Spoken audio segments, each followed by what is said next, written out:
Welcome everyone to Beyond the Arrival Date, extracting more from immigrant passenger lists. I'm really happy to be here presenting this webinar this afternoon, morning, or evening, depending on where you're at. Just wanted to mention that my website, lisaalzo.com, has publications and other information that you can also refer to after this webinar, because we only have an hour, and I have written articles related to immigration topics and other topics that you can find under my publications tab for more information. So let's jump right in, and I'm going to tell you what I will be presenting on today. We're going to be talking about passenger lists, and these lists provide key information about an ancestor's arrival in the New World, but there are also additional hidden clues on them that you might be missing. And so we're going to talk about how to really examine them to get more of the story. Now, I have to do a little disclaimer right at the beginning, and I want to say that we're going to focus mostly on U.S. immigrant passenger lists. However, I do have a few examples of Canadian passenger lists and also UK incoming passenger lists that I'm going to show as well. But I know that we have listeners from all around the world, and there are probably ports or lists that perhaps you have used that I do not use, because all of my ancestors, most of them, immigrated to North America. And so there are other resources out there, but we are going to focus on these today. So I just wanted to make that clear from the beginning. So just as a brief introduction, when we talk about America, it is a nation of immigrants and the people who left their homes to find better lives for themselves and their families. And most of my immigrant ancestors came in the late 1890s, 1900s. My grandparents, one set of them came in the 1920s, so they were a little bit later in terms of being immigrants and their immigrant status. But there's a bunch of places where you can find immigration information, and I was really curious to see the poll results where 53% of you said you use mostly online resources. So that's indicative of where genealogy has come. It's come a long way since when I started 22 years ago, and having to write away for passenger lists by mail to the National Archives, and also doing research in libraries and other printed sources. But now we have things pretty much at our fingertips. But I want to caution you, those of you who are relying on the online resources, that there are more resources out there that you should be checking, and I'll be talking about that a little bit later on. But if you listen to my Tracing Immigrants webinar, we talked about some of these databases and some of the places to find passenger lists. And of course, Ellis Island is a major website that we use. Castle Garden, which is the precursor to Ellis Island. Of course, Ancestry.com's immigration collection, which again in the poll questions, most of you had said that you utilized their phenomenal collection of records in your research. And I put other there because there are other sources of information. So Family Search, you may be using the Family Search website. Perhaps you are looking at the National Archives Records Administration website, or maybe you're using the Library Archives Canada for Canadian research, or other repositories as well, and many of them may have online sites to use. Some other general information. If you do not have a copy of John Coletta's They Came in Ships, I urge you to purchase one or get it from your library, especially if you are researching heavily in U.S. passenger lists. This book is a phenomenal resource and will give you plenty of background information to go with what I'm telling you today. So I strongly encourage you to pick up a copy of this book. So let's talk about when we extract data from manifests.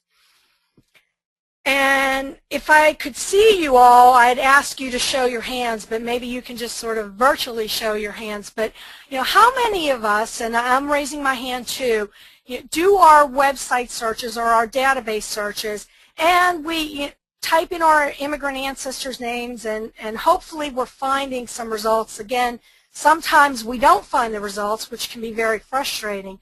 But we pull up the record and we glance at it. We check the arrival date. We may check some of the answers to some of the questions, for relatives' names or where the immigrant is going to, the country of origin, and some other clues that we're looking for. But generally, we tend to focus on the surface data.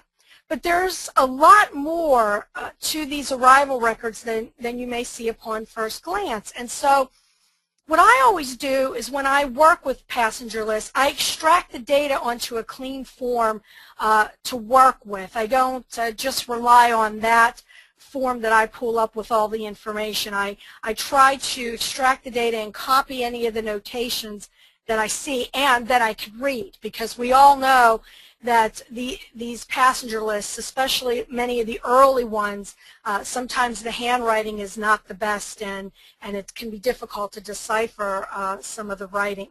But do your best to copy the notations. And you can find forms in different places, and I'll talk about that in a minute, where you can get the blank forms. But I also wanted to mention to you that you want to get some background information as well on passenger lists, especially those who are searching quite a bit online, more so than offline. And I want to draw your attention to a tips and research guide for passenger lists by Joe Bine or Biney. I never know how to pronounce his name, so it's Joe Bine or Biney. And he has a wonderful website that's free. It's called genealogybranches.com, and he has many resources on his sites. He has things about census records, military records, vital records, but the one for passenger lists, he has an amazing amount of information on where to find passenger lists and immigration records, arrivals at U.S. ports from Europe, and then he also has some other special lists and some special databases that you can be searching, and then he will tell you whether you can get this information for free or whether there's a subscription involved and so forth. And so I urge you to go to his websites. He has a couple of them. Genealogy Branches is one, and the GermanRoots.com is the other. So you can find passenger arrival logs.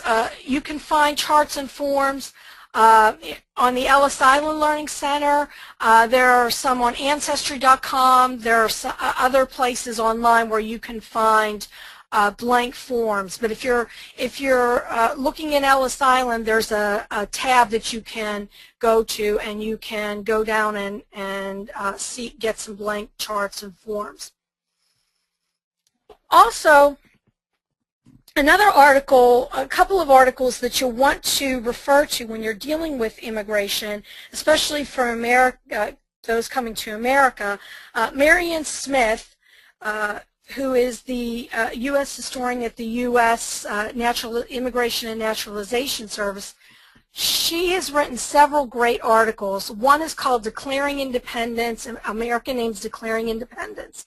And this is all addresses the Ellis Island name change myth, which is very important for all of us to know if we're searching immigrant passenger lists. And this is basically, you can find this online. This is what it looks like. And it's a very interesting article to read about name changes in immigration.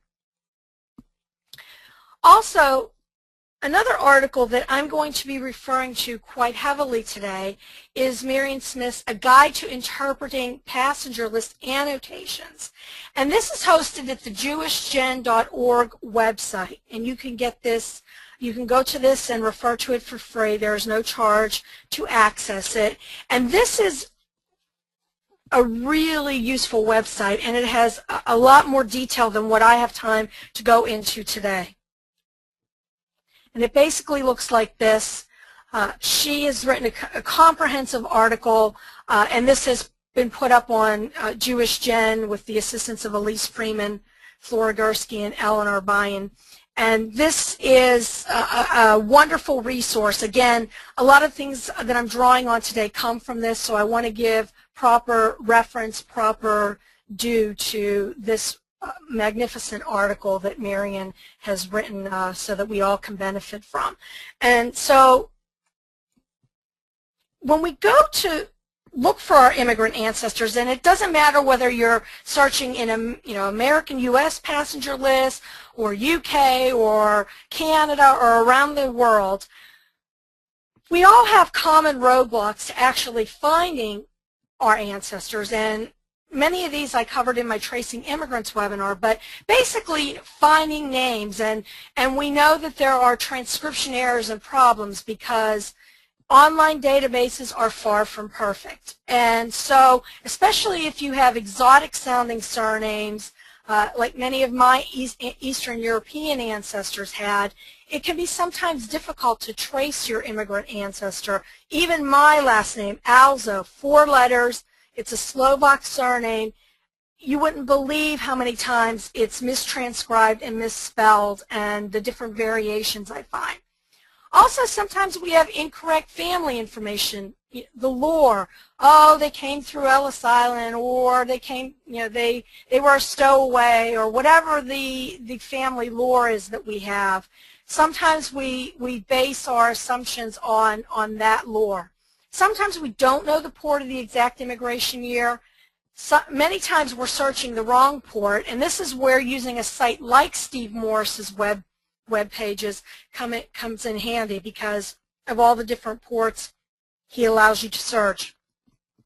Also, sometimes if we're searching and we try to connect to an image, there may be missing manifests. This used to be quite prevalent on the Ellis Island database website. So there are many reasons why we might not find our immigrant ancestor. This is a screenshot of Steve Morris's webpage. I do not have time to go into this today on how to use it, but those of you who said that you've never heard of it, I urge you after this webinar to please go over to his website. He doesn't just have passenger lists. He has, of course, he worked heavily with the 1940 census, and there are many other wonderful databases, search tools that you can use on Steve Morris's site. So, and the first thing you want to do is right in the center is about this website and how to use it. Go there and read it. Don't just start searching, but find out how to use it, those of you who have never heard of it. But he has an extensive list of tools that interface with Ellis Island passenger lists, Castle Garden, Baltimore, Philadelphia, Boston, and so on and so forth. And there are so many ways that you can search using his forms. You do have to have an account with Ellis Island to actually access the data. It is free. Ellis Island is free to set up an account with a username and password. Some of the other lists rely heavily on Ancestry.com, so you will need a paid subscription or access via a subscribing library. But Steve's tools are free to use, and you can use them to search many, many different ports. And so I urge you to take a look at that if you haven't and if you're not using it on a regular basis. A few other words of caution when we're talking about customs lists or passenger lists or immigrant records.